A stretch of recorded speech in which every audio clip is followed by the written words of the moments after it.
السلام عليكم ورحمة الله وبركاته. Welcome to Edu Learning Channel.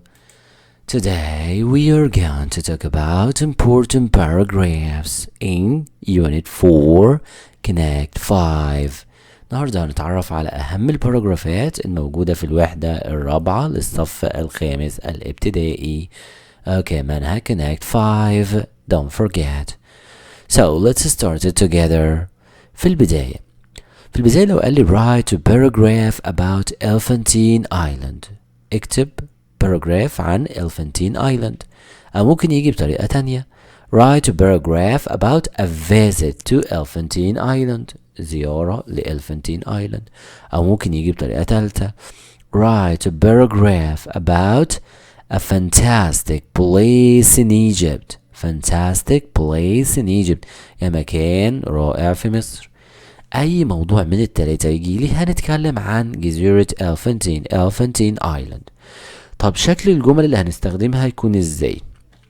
right، ركزوا معايا على التلات جمل دول. الجملة الأولى writer we visited يعني زرنا بيجي بعدها المكان طبعا هيبقى ايه؟ Elephantine Island. يبقى هنبدأ we visited واجيب بعدها المكان. الجملة التانية اللي هنركز عليها هي عبارة عن جملتين مش جملة واحدة. رايتر هقول ايه؟ انا سافرت مع مين وسافرت ايه وسافرت ازاي. يبقى نخلي بالنا اما اجي اقول انا سافرت مع، يبقى في الحالة دي هبدأ ب I traveled with يعني مع. I traveled with. طيب عايزين نقول احنا سافرنا بالقارب، سافرنا بكذا، يبقى we traveled by. يبقى بدلا من I نخليها we يعني نحن، وبدلا من with نخليها by يعني بواسطة، يبقى we traveled by. يبقى دي كده احنا عملنا جملتين. مرة هنقول I traveled with، مرة التانية we traveled by. بعد كده بقى ركزوا على جملة it's والصفة. رايت ليه؟ لأن الفانتين ايلاند ده مكان جميل، مكان هادي، رايت مكان شيق. بعد كده كمان هير ممكن أجيب اتس والمكان، يعني مش بس اتس والصفة، لا ده انتوا ممكن تحطوا اتس والمكان. يعني ممكن أقول اتس ان وبعد كده الايه؟ المكان. يا ترى فين؟ اتس ان أسوان، ده في أسوان، وهكذا. رايت يبقى خلي بالي هنا من كل السنتنس دي او من كل الجمل اللي احنا استخدمناها دي. طيب نبتدي نطبق بقى together here مع بعض. في البداية هنقول بقى زرنا جزيرة Elephantine، يبقى we visited Elephantine Island last week. يبقى زرنا جزيرة Elephantine الأسبوع الماضي. لو عايزين بدل last week تخلوها yesterday مفيش أي مشكلة، عادي جدا. اوكي يبقى we visited يعني زرنا Elephantine Island writer last week أو yesterday. طيب هقول بقى here أنا سافرت مع مين؟ يبقى I سافرت with my friends. يبقى أنا رحت مع أصحابي. I traveled with my friends. طب عايز أقول رحنا بإيه؟ سافرنا بإيه؟ We traveled by boat. سافرنا بالقارب لأن دي جزيرة في المية. هبتدي أوصفها بقى باستخدام it's والصفة. It's a nice place. إنه مكان جميل. It's beautiful and calm. إنه مكان جميل وهادئ. يبقى هنا استخدمنا it's مرتين. مرة قلنا it's a nice place كان رائع ولطيف كده. It's beautiful and calm هادئ وجميل. بعد كده it's والمكان. طبعا الجزيرة دي فين؟ موجودة في أسوان. يبقى it's in أسوان. يعني دي في أسوان يعني في أسوان. ما ننساش ان الجزيرة دي مليئة بالتاريخ. يبقى it's full of history. خلي بالي من التعبير ده او الصفة دي. الصفة full يعني مملوء او ممتلئ. full of مملوءة ب history بالتاريخ. It's full of history. After that we visited the Aswan Museum. وبعد كده زرنا متحف أسوان. يبقى زي ما انتم شايفين ان الباراجراف كله مركز على 3 جمل. we visited استخدمناها في اول الباراجراف وفي نهاية الباراجراف. we visited. it's دي استخدمناها writer 4 مرات، مرتين في الوصف او 3 مرات في الوصف ومرة مع المكان. we traveled with هنستخدمها مرة واحدة، يبقى انا سافرت مع. we traveled by يبقى سافرت بواسطة. اوكي، هقرا الباراجراف مرة تانية. we visited Elephantine Island last week. I traveled with my friends. We traveled by boat. It's a nice place. It's beautiful and calm. It's in Aswan. It's full of history. After that, we visited the Aswan Museum. Now, let's look at the next paragraph. الباراجراف اللي جاي here writer في ناس كتير بتعتبره من أصعب الباراجرافز وبتقعد تدعي بقى إن ما يجيش في الامتحان. Ecotourism أو السياحة البيئية. Ecotourism. Okay. Right. نركز طيب ونشوف هنستخدم الباراجراف ده ازاي وهنعمله ازاي. Right. في البداية here هنوصف الإيكوتوريزم. خلي بالكم الإيكوتوريزم here مهمة، يعني ايه، حاجة مهمة ضرورية. يبقى ecotourism is very important. يعني مهمة جدا. تاني ecotourism is very important. يبقى انا قلت ان السياحة البيئية دي مهمة.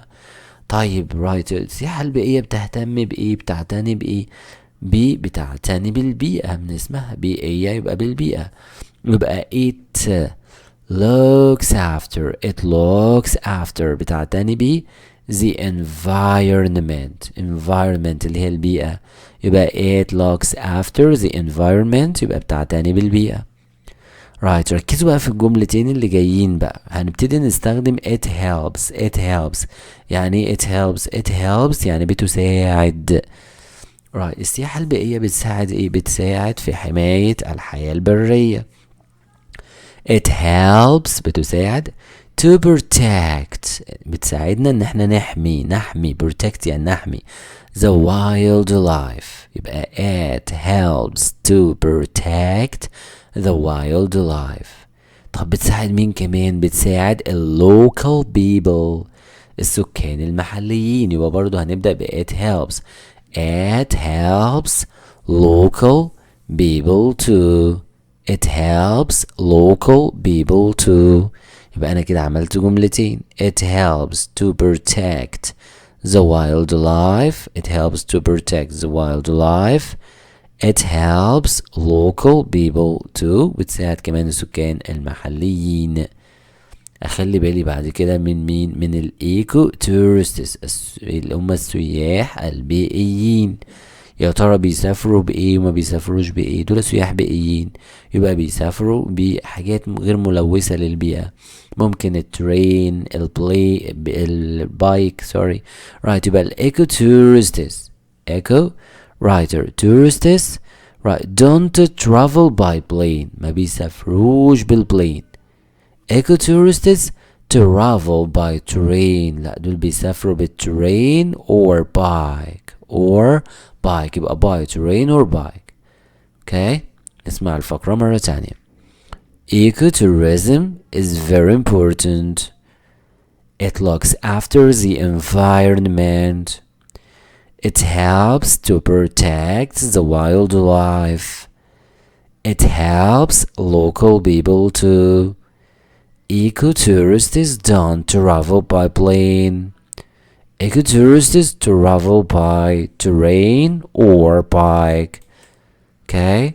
Now let's look at the last paragraph. paragraph الأخير المهم طبعا لما يجي يقول يتكلم عن perfect ecotourism in Egypt. perfect ecotourism in Egypt يعني ايه؟ يعني أفضل أو السياحة البيئية المثالية فين؟ في مصر. طب ممكن يجي لي بطريقة تانية؟ ممكن يجي لي بطريقة تانية. يقول لي write about your favorite resort. يعني ايه favorite resort؟ يعني ايه المنتجع المفضل بالنسبة لك. المنتجع المفضل favorite resort. right. وممكن بقى لو يعني ممكن يقول لي write about Taba. writer اتكلم عن تابا، مدينة تابا.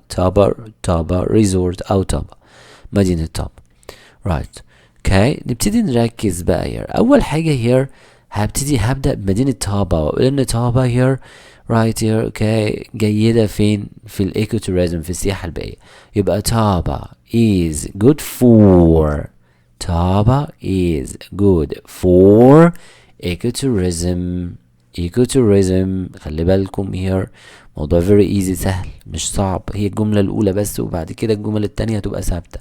يبقى هنا Taba is good for ecotourism. هنركز بقى على جملة you can find. you can find وهنستخدمها مرتين. you can find معناها ايه؟ تستطيع ان تجد. طبعا دي ايه؟ مدينة بيئية وفيها سياحة بيئية، يبقى هنلاقي فيها رايت بحر، هتلاقي فيها صحراء، هتلاقي فيها وديان، هتلاقي فيها حياة برية، كل ده رايت هنعمله على جملتين. you can find valleys يعني وديان، desert صحراء، and see there والبحر هناك. يبقى في مدينة طابة في عندنا valleys وديان، وفي عندنا صحراء، وفي عندنا كمان بحر. you can find ممكن نجد ايه كمان؟ fantastic wildlife there، حياة برية جميلة جدا there. fantastic wildlife there. يبقى احنا عملنا دلوقتي جملتين ب you can find، حاجتين ممكن نلاقيهم في طابة، ممكن نلاقي في طابة رايت صحراء وبحر ووديان، وممكن نلاقي كمان حياة برية رائعة. هنركز بقى على الجمل اللي جاية باستخدام ايه؟ ecotourism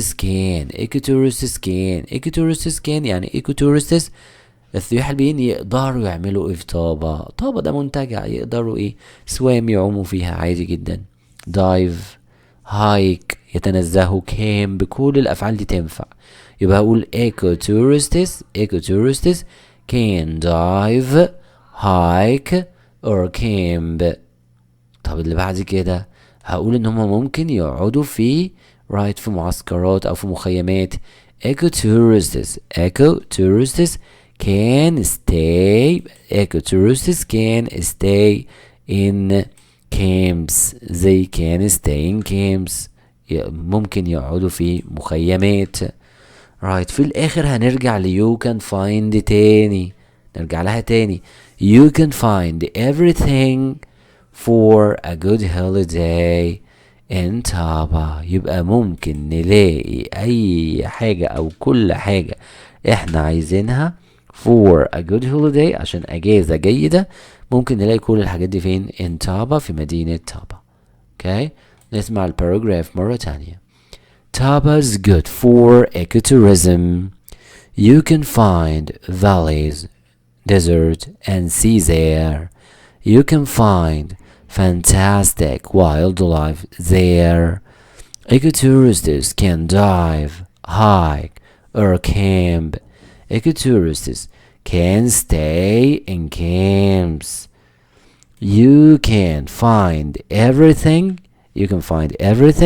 for a good holiday in Taba. This is the end of the video. I hope you enjoyed the video. Don't forget to subscribe the channel and like the video. ما ننساش يا جماعة الاشتراك في القناة وتفعيل الجرس عشان يوصلنا كل الفيديوهات الجديدة أولا بأول. Okay, right. And thank you again for watching. والسلام عليكم ورحمة الله وبركاته.